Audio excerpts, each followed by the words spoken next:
لیکن آپ نے تو یہاں تک کہا اس سے کوئی فرق نہیں پڑتا کہ وہ چیلنج ہوا تھا یا نہیں ہوا تھا. It was the duty of the election commission and you have agreed with the majority in those. 3 کی پٹیشن تھی آپ کی SIC کی.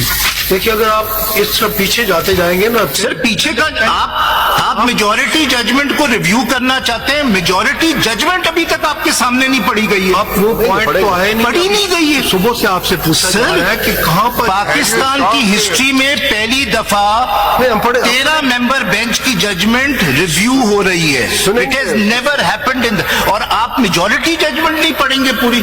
I am amazed. سر میں پڑھ دے دیں. جی پیرا 5. When the election commission opening ہم لوگ کہہ چکے ہیں, ایٹ لیسٹ میں نے تو آپ کو کہا کہ بھائی آپ کمپلیٹ ججمنٹ کی طرف جائیے. جی میں اسی پہ آ رہا ہوں, اور میں کوئی ڈاکیومنٹس آپ کو ریفر نہیں کروں گا, لیکن مجھے ججمنٹ تو پڑھنے دیں.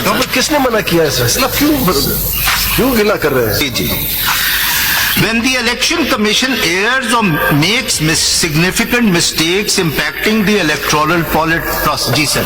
Mr. Siddiqui, these paragraphs, I've gone through these paragraphs, about a few paragraphs in the beginning. What I've gathered is that this is perhaps the mind has been expressed by the bench, which has given certain observations without adverting to the facts of the case.